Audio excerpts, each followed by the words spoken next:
អូខេសួស្តីអ្នកគ្នាឥឡូវយើងមកដល់ទីតាំងផ្ទាល់របស់យើងទីតាំងរបស់យើងគឺកំពុងតែយើងនៅចកាពោតផ្ទាល់តែម្ដងហើយគឺឃើញមីងកំពុងតែកាច់ពោតផ្ទាល់ថាចង់សួរថាតើគាត់ដាំរយៈពេលប្រហែលហើយមិនបានគាត់កាច់ក្នុងពេលដែលពោតនោះអត់ធំល្អគាត់កាច់ក្នុងតូចអញ្ចឹងឥឡូវយើងសួរពួកគាត់ទាំងអស់គ្នាកាច់បានច្រើនណាស់មីងអូខេឥឡូវយើងមើលគឺចកាពោតគឺឃើញដើមមួយណាក៏មានផ្លែដែរប៉ុន្តែគាត់ថាឆ្ងល់ថាមិនបានមីងគាត់កាច់ក្នុងពេលដែលពោតនឹងនៅតូចអញ្ចឹងណាឥឡូវសួរបងផ្ទាល់តើបងចកម្ចាស់ចកាផ្ទាល់បងណោះចាបងដាំពោតនេះរយៈពេលប្រហែលខែបងមួយខែកន្លះដាំរយៈពេល1ខែកន្លះហើយបងមួយខែ20ថ្ងៃហើយមិនបានកាត់ក្នុងពេលដែលពោតនៅតូចអញ្ចឹងអាហ្នឹងពោតស្នៀតអូនអញ្ចឹងយើងអត់ទុកឲ្យវាដល់ដាក់សាច់ទេយើងកាត់ស្នៀតវាយកទៅញ៉ាំដូចជាតបប្រហុកជាមួយអីចឹងធ្វើបន្លែអញ្ចឹងវិញចុះឧទាហរណ៍ពោតហ្នឹងទុកបានរយៈពេលយូរឧទាហរណ៍យើងអត់ចង់កាច់វាឥឡូវហ្នឹងយើងអាចទុកពេលបានទៀតអាហ្នឹងដ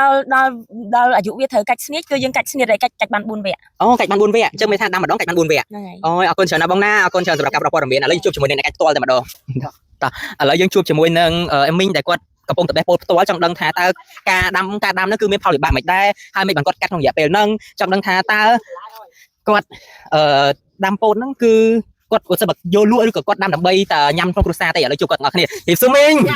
បាទមីងថ្ងៃនេះគឺមីងមកធ្វើអីដែរអូមីងមកជួយកាត់ពោតបងយកកាច់យកទៅណាដែរអូអានេះកាច់យកហូបហើយយើងហូបអត់អាចលក់បានតែមិនបានពោតកាត់នៅក្នុងពេលដែលវាទូចចឹងមីងអូអាហ្នឹងគេត្រូវកាច់ចឹងហ្មងគេកាត់ចឹងហ្មងហ្នឹងហើយគេដាំហ្នឹងគេហៅថាពោតផ្លែយើងយកឆាយកស្ងោរចាប់ឆាយអីឬក៏ធ្វើអីមិនรู้អីផ្សេងហើយដើម្បីបានប៉ុណ្ណឹងគឺចំណាយពេលរយៈពេលប៉ុន្មានដែរមីងអូមួយខែ20ថ្ងៃ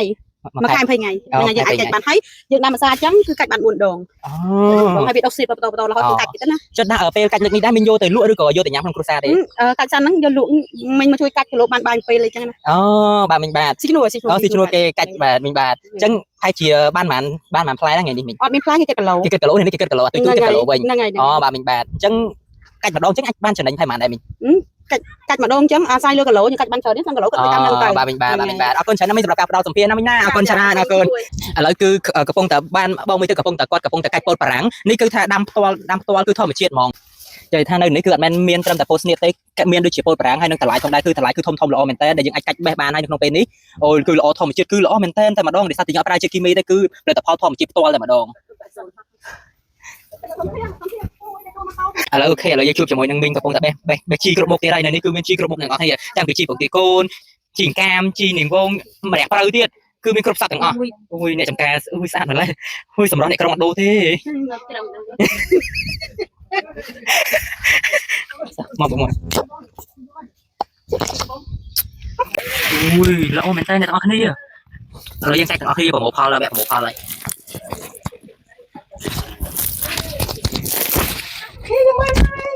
អូនតែឥឡូវយើងយើងយកទៅអូនេះគឺទៅតម្លៃហ្នឹងអញ្ចឹងមិនសិនបើថាទៅតម្លៃញ៉ាំជាមួយតម្លៃដែលយើងបេះស្រស់អញ្ចឹងគឺអូយអ្នកទាំងអស់គ្នាព្រមបានទេគឺឆ្ងាញ់មែនតើឆ្ងាញ់តែម្ដងតោះយើងឥឡូវយើងដើរទៅរកទៀតយើង